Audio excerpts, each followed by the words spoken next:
Okay. Hi, I'm Leo Elizabeth. And I'm Leo David, and together we are The Leos at Large. Today we are at the Grand Palladium in the Mayan Riviera, and we want to talk about our adventure to Explor Xcaret. Xcaret is a large complex that has two different areas at least.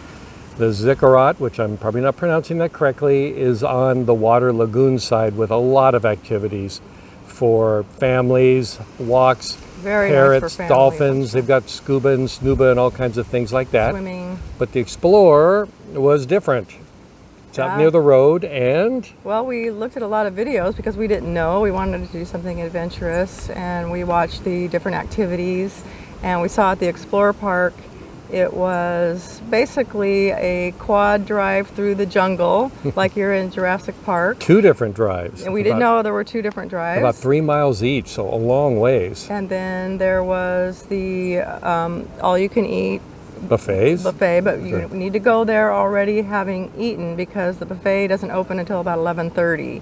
They do have fruit and some cookies, coffee and so forth. It was really good coffee. Yeah. But anyway, we paid for the ticket online from our phones, and we got a way better deal than going through the concierge at the hotel. There was a special going on with MasterCard, I think. So there might be different specials at different times. It's always good to check it out. So a big bus came and picked us up. It was extremely organized. We got on the bus. Some people got off at the other park, and then we went to explore. We were really impressed at the organization of the whole thing. Okay. And what did you like the most there at the Explorer? We talked about the Jeeps. We talked about what was it you liked? The Jeeps. I like the Jeep. I know, but what didn't you like? Well, I had never facetious. ziplined before, and the zipline complex, or whatever you want to call it, is like 8 towers. Yep. And you start out at one, and then you just zip line to all of the others. And the first one is the lowest one, and then I think they get taller and taller. And there's signs. We saw one sign because I was too scared to even read any signs, but it was 34 meters high. I don't know if that was the highest one. Again, I had never zip lined before. I was completely terrified and shaking. I can't say I don't regret doing it at all, but it was pretty shocking to have to push yourself off. That was the hardest part, to actually push yourself off that first time, and then you're scared, and then you do it again. I don't want to discourage anybody, but well, you were afraid of heights a little bit. A little bit afraid of heights, but once I was on it, she was still scared of it for a while. Well, it's a long circular climb up. It's really amazing what they do. And then at the end, you're kind of going up like a ladder-like thing. So it is kind of scary. Almost a ladder at the very highest with railing, part. Of course, going up. And then you're sitting up there in the middle of the jungle, and a guy ropes you up, and you look ahead, and there's like about a quarter mile of zip line over the jungle. And you're up really high for some of these. So they do a safety lock-in as soon as you step onto the platform. It's very effective. And then they hook both of your lines to the cable, and then they release. They tell you to sit down. Sit down, lean back, put your feet up, and off you go. And then they release their tie to you, your little umbilical cord to the tower. And when you're coming in, let go. And as you're going along, you tend to go sideways sometimes. You got two lines, so you have your arms up, holding on to both lines. That. You're kind of going, what the hell? I'm going the wrong direction. You kind of have to steer yourself. Yes, if you want to go right, you pull left. If you want to go left, you pull right. It took a while to learn that. Nobody told us that. And when you come in, you're coming in fast. Yeah, there were a couple where it was like landing on a parachute jump. Yes, and there's a break there, and suddenly the brake just pulls you back, and you got to put your feet up, and then you can kind of stand up. So it is safe, and it was a lot of fun. And there's 9 towers. The last zip line actually has you end up sliding down into the water. So if you don't want to get wet, if you're not wearing clothes for getting wet, you can get off right there and walk down. But otherwise, you end up with the zip line going into the water. They did look at us. Like, we didn't do the very last one because we really didn't want to get wet. It wasn't the warmest day, so we wanted to save getting wet for later. And we were going to go on the quad after that in our shoes. Now, of course, we didn't realize that the amphibious part, which is the water course, you do get wet. You go through a puddle where the water comes in into the Jeep, and you hit the spray, and you go under a waterfall, so you're going to get wet no matter what. So the two different courses. Quad rides it's about 5 Like 3.5 miles? About 3.5 miles almost each one. And you are going fairly fast. And the amazing thing is you end up going underground. And we're not just talking underground, you're going through a cave with stalactites and stalagmites. Some have lights and some don't, but your Jeep The Jeep has the lights. But it is amazing. You are driving really close to the edge. I don't know how there aren't more accidents, because sometimes you're clearing it by 6 inches driving down, and you got water under the cave.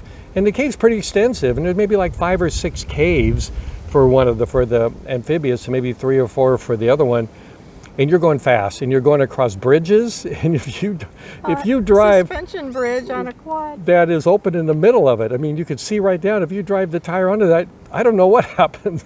And if you want to see people actually filming their trip at Explore, there are videos out there. But sometimes they don't really talk about some of the details of what they experience. It's more like for the thrill of it. They show videos for that. Yes, and it is pretty thrilling. So you feel like you really got a good ride. It doesn't feel like a Disneyland ride where it's over in 1 minute. It went on, and then once you get off the dry quad, then you can go right on to the other quad ride, which is more with the water. Right. But they both have cave driving. Yes, and then you really do fun. another fantastic part, which is the underwater through the cenote float.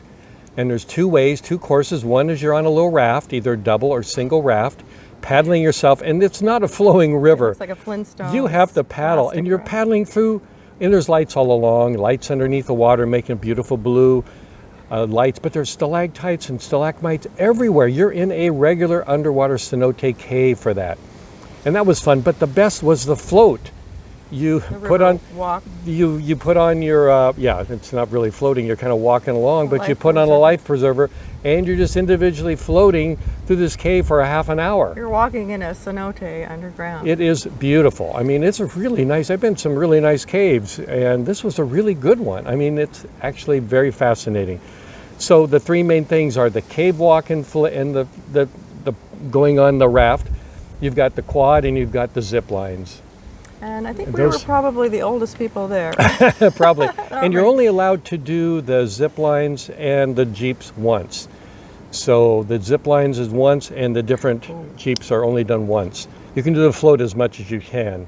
Super tip, bring a change of dry clothes. Yes, for the ride home. You can be You'll be miserable because there's really no place to lay in the sun. It can be a little cool, out. but they did have showers for you, and which are not warm, and they have a locker, and you put on a helmet, which is fascinating in the beginning, and that helmet cues you in because you've got like 70 different stops along the way that you can have your picture taken. Now this costs extra. It was like $60, $70 for the 2 of us. We each had our helmet on, and it had stops for cameras all along the way. Sometimes you push a button, 5 seconds later it took a picture of you. And they were really nice backdrops. High quality. Yeah, they're better than taking your phone in there. You can take your phone on a waterproof. It was done very well. Yeah, and on the zip lines, you could never have taken those pictures because you're zipping on a zip line and they're taking pictures of you. Really great pictures on the zip line. And so we had over 80 pictures, I think, total of us along the way. So it really was worth it to spend that extra money. And the zip line pictures, I thought all of them, like of myself, would be me just in terror, but they weren't. They were frozen in fear instead of a terror. Sort of like enough in the distance. Yeah, and you get pictures with beautiful backdrops. When you're floating under the cave, they've got photos going off, and you've got on the raft, or you've got pictures when on the quad going through the waterfall where you would not take a picture. They got pictures of you, so it really was a great deal. And then you access all the photos online and download them, and they're high def. I mean, they're really good pictures, so that was worth it. So you've got the food there, you've got the showers, you've got the lockers that you have. Everybody wears a helmet, which cues you in. All the food all the refreshments you want throughout the day, but the food starts from 11:30, and then they have an evening. They close it down, I think, for the daytime people, and then they have an evening one called Fuego or something, and maybe tiki torches all over. But I can't imagine going there at night. In the caves it wouldn't matter, of course, but the quad and everything is going to be a lot different. With driving through the jungle at night, I don't know how you do it because there's no lights along the way. And the zip lines, of course, are the same. You're just going across the darkness. So anyway, we did not do that. It was not that much less Oh, expensive. sunscreen. Did we talk about sunscreen? Oh, Before we left, I bought some reef-friendly sunscreen that was approved by, Hawaii. And so when you get there, it's pretty impressive. They actually want to look at your sunscreen ingredients to see if they are Reef-friendly. friendly to the caves. Yes. And here I thought that mine were reef-friendly, but it turns out they weren't. So they take them and then you give you a number back, and you check them in with you, and then they provide you with their sunscreen. Not very much, because they really limit. Yeah, it how was much you enough can wear. though.